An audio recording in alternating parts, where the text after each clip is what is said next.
Hey everyone, happy Facebook Live. Peyton, you're in the shadows back there, man. Just kind of hanging out. He's even farther back now. Yeah. So we got the camera fixed. Hopefully it doesn't glitch. Here's the deal. We know we're going to have an active potential morning tomorrow. We're going to do this for 20 minutes. 20 minutes is our cutoff.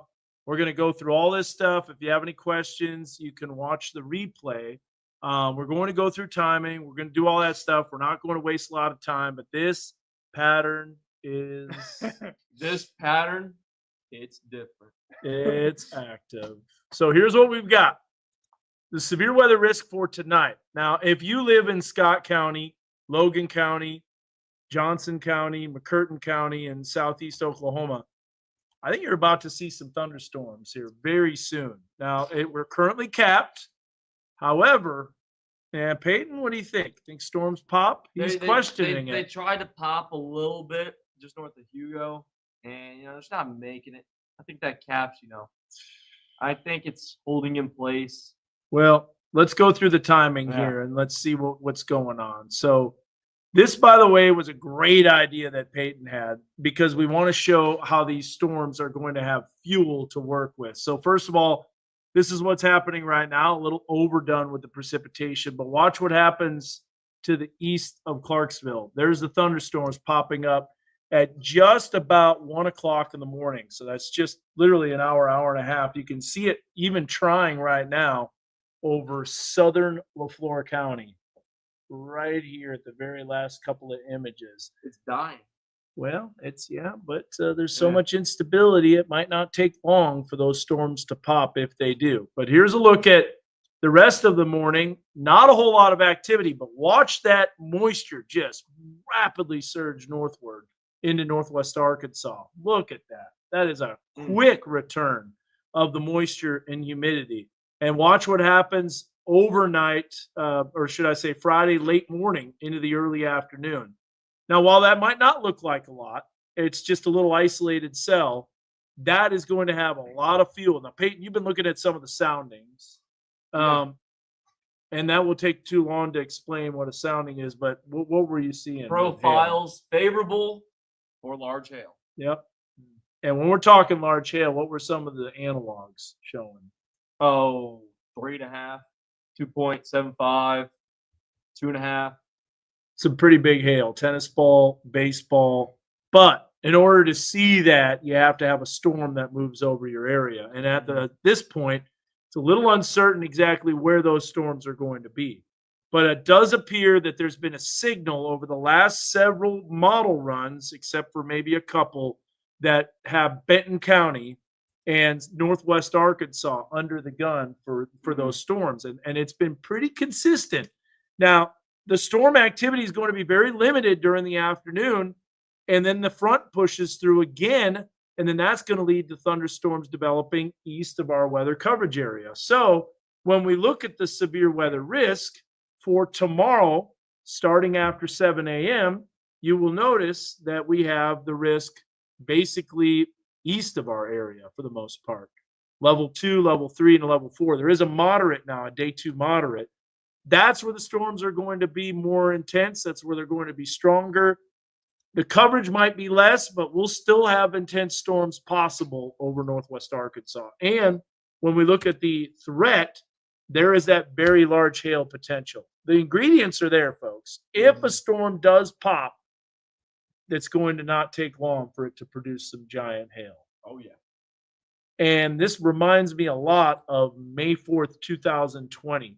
When some isolated storms popped up, wasn't really expected. The models really didn't have it. We had low limited chances. And by 10 o'clock in the morning, there was 4 and 5 inch hail in Fayetteville. Man.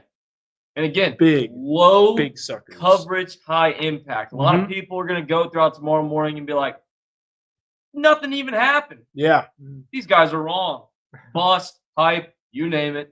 But there will be one cell where somebody or some people get clocked. Yeah, and get some big hail. So let's show you here the hourly HRRR, because that's going to be new and that's going to be updated. And I haven't seen it yet. So we'll go through some of the short range models. Remember, they're not perfect, but here's a look at what we've got tonight. Yeah, look at that. So this is the hourly, and there's that storm activity. So we're just hours away from rapid thunderstorm development, I think, in eastern sections of our weather coverage area.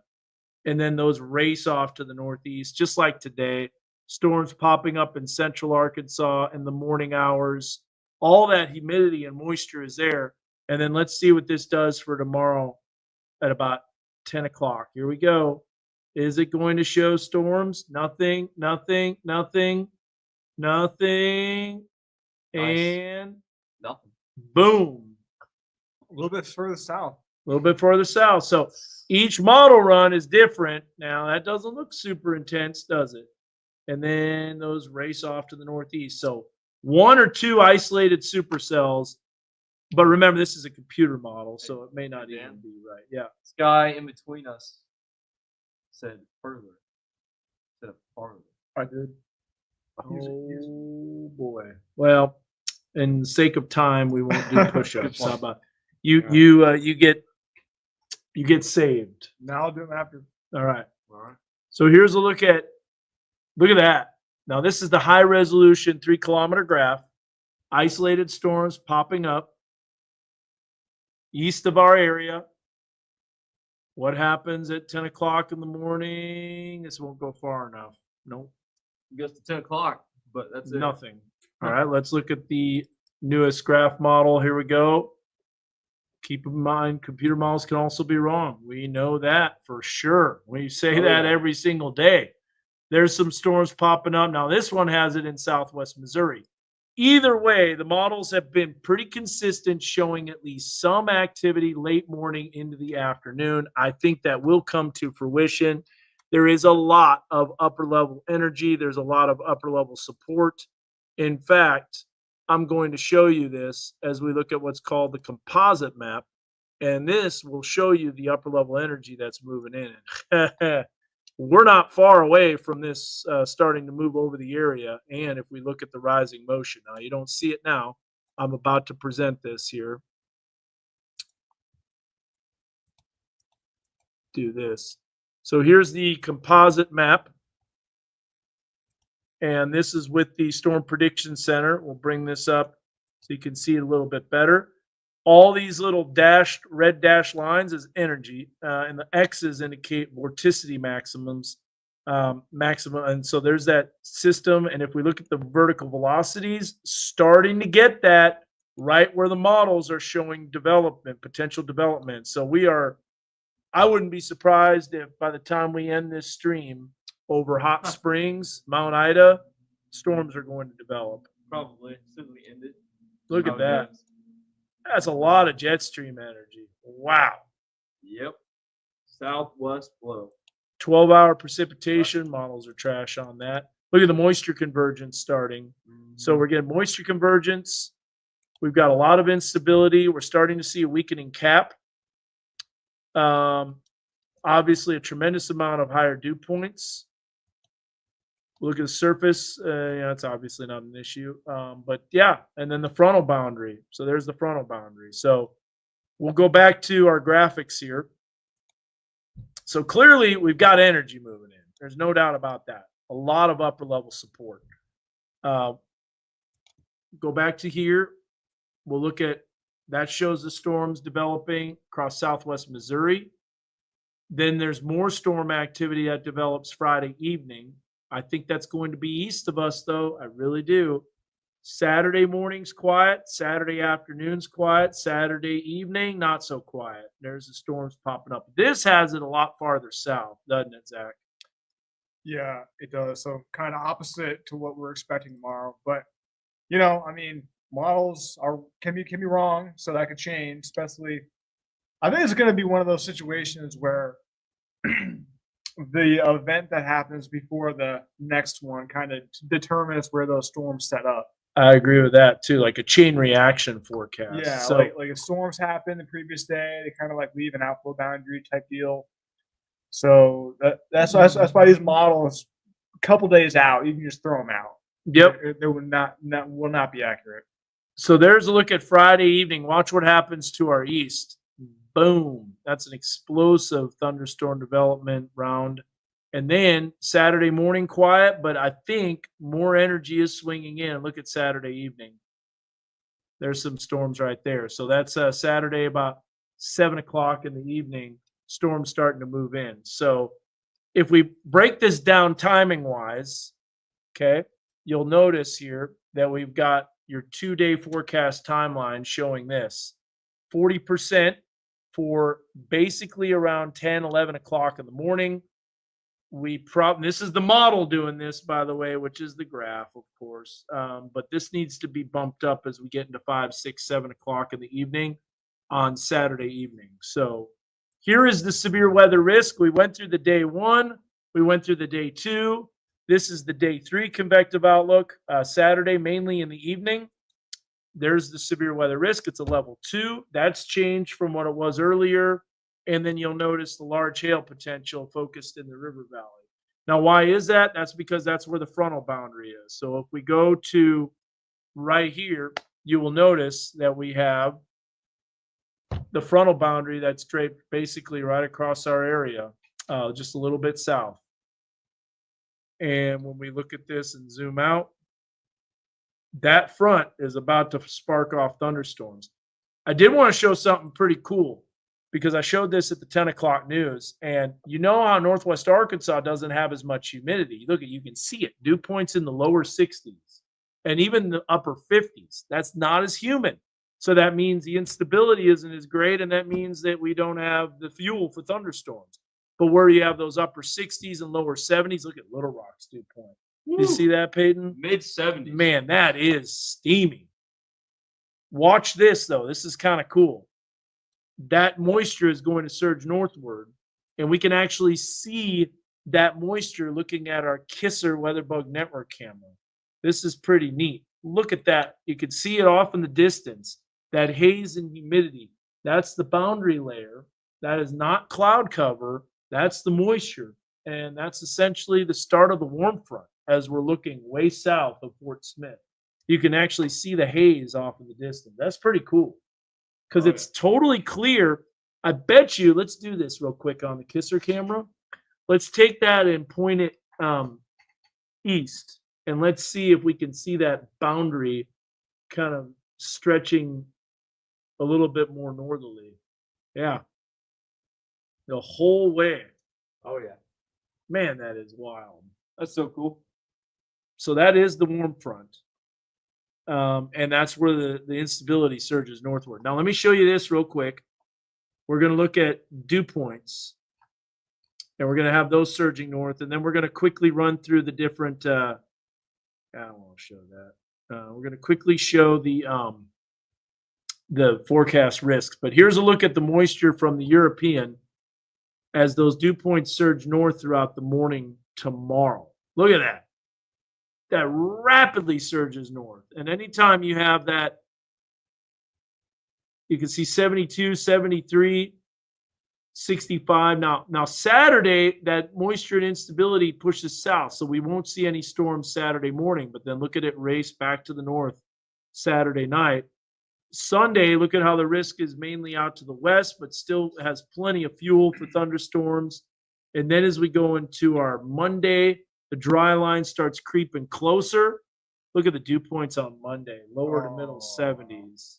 Yep. And then wait Monday till you see afternoon. Tuesday. Tuesday, I think we're going to be right around 70 with a lot of energy coming in.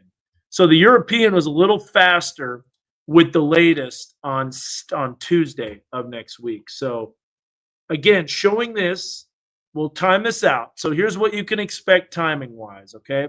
We've got storms tomorrow morning after 10 o'clock in the morning. Well, first of all, the first round will be to our east. That's going to be after about 1 o'clock in the morning. So just about an hour and a half from now. There's a storm activity that develops to our east. The moisture surges northward. Thunderstorms popping. These will be isolated supercells, high impact, low coverage. Then you can see that front pushing through. Storms erupting east of the front. As the front pushes in, the instability pushes back to the south.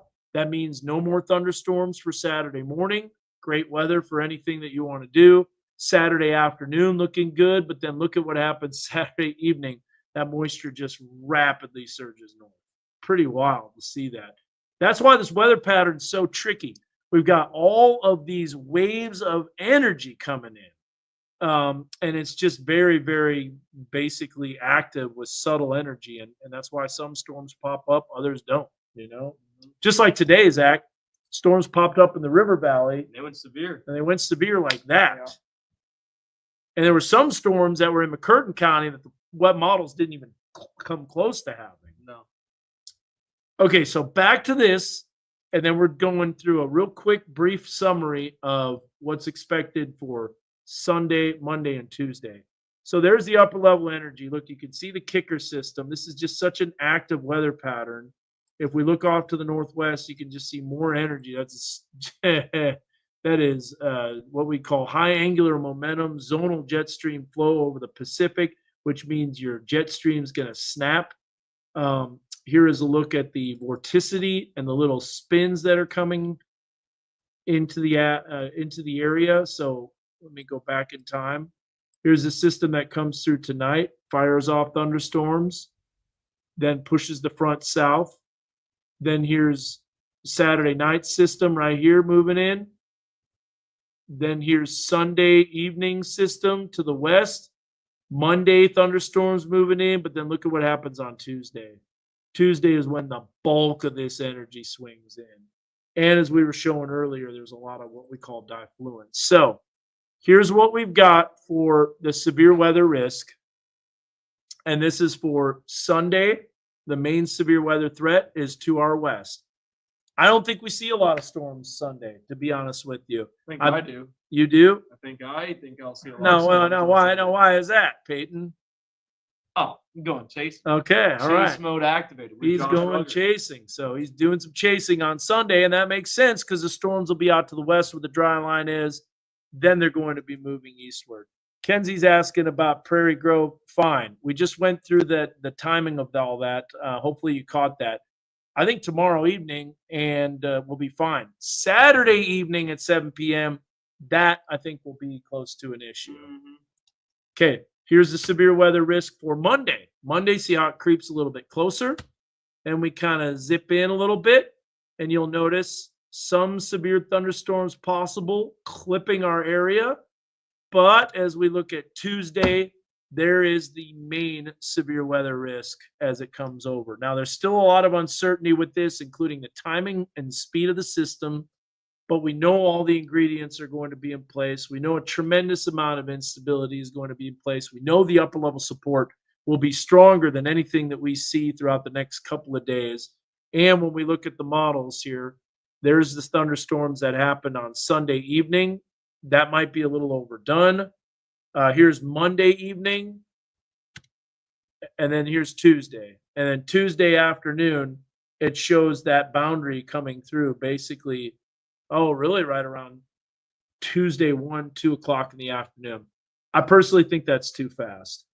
Last thing we'll do is we'll show you the GFS, and then we'll do a quick recap. And anything you guys want to add while we're looking at this? What do you guys think? We've been talking about a lot of days, multiple days in a row. Big takeaway is I think we should be weather aware, from now through Tuesday. It's not going to be storming the whole day, and a lot of people might not see anything, but that potential is there for these storms to fire up quick. Yeah, fire up quick is the key word. 15, 20 minutes, a storm could go from nothing on radar to becoming severe. And that's just because of the tremendous amount of instability. Here's a look at the future track GFS. I don't really care for it, to be honest with you, but you'll see it does have those storms along the boundary. It does have some storms. It's a very low resolution. We're talking 25 kilometer. And then you can see Friday evening, the storms push off to the east. So they're all kind of showing a general similar pattern. Saturday's quiet, but here comes Saturday evening, thunderstorms popping up. I think Saturday evening graduation on the football field, that's going to be an issue. Oh, Maybe 7 o'clock? maybe they don't move in right at that time, but you've got to make sure Prairie Grove is weather aware, and Prairie Grove is farther west, so the storms will come in a little earlier. Here is a look at Sunday. So it's showing storms possible, but a lot of the activity is to the west, which I do tend to agree with. Monday, we've got severe weather potential. There you go. And then Tuesday, let's see what this shows. Storms in the morning, which makes sense. And then there's the energy flinging through as that upper level low comes out. So they're all in agreement, which is why they went with a higher probability of severe weather for the day 6. And there's good reason for that. So with the overlapping area Saturday to Sunday, does that indicate storms occurring late Saturday, early Sunday? Yes, absolutely. There's always an overlap. And remember, those risks go from 7 a.m. for the day that they're supposed to be issued to 7 a.m. the next morning. So no reason to go storm anxiety. There's nothing happening right now. There won't be anything tonight unless you live in eastern sections of our weather coverage area. We will be watching that closely. But I think that basically sums it up with timing. We can sum it up with weather headlines and the 7-day, and I think we're going to skedaddle. Told you it's going to be just about 20 minutes. Pretty quick live stream. So if you have any questions about timing, you can look at the future radar. We kind of highlighted everything, but Or download your Weather Authority app. In there. That's right, because we update the hourly forecast. But I think this is a great thing to kind of sum up. So another severe weather threat late Friday morning.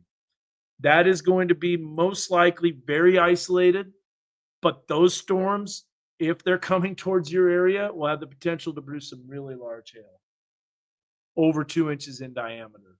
Large hail potential Saturday evening. Now that could be focused more in the River Valley, but it also could be in parts of northwest Arkansas. Then we've got a Sunday severe weather risk, but I think that mainly remains to our west until late Sunday evening. So Sunday morning, Sunday afternoon, unless some unexpected and undetected energy moves in, I don't think we see a whole lot of storms Sunday during the late morning into the afternoon, and then potentially a potent system Tuesday.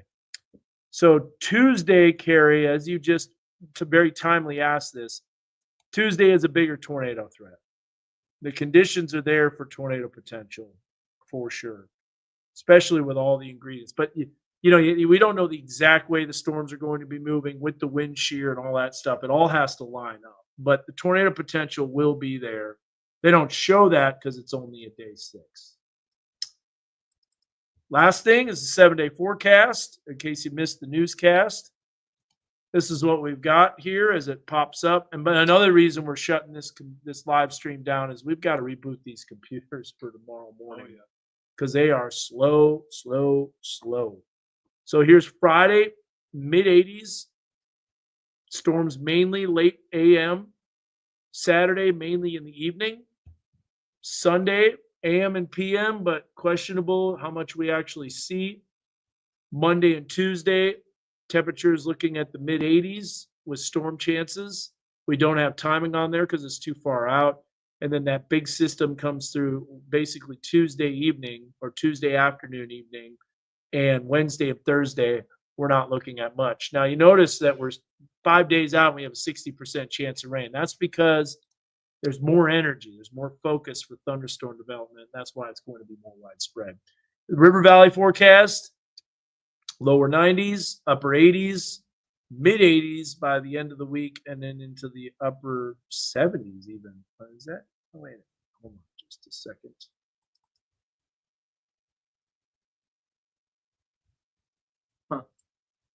Did we?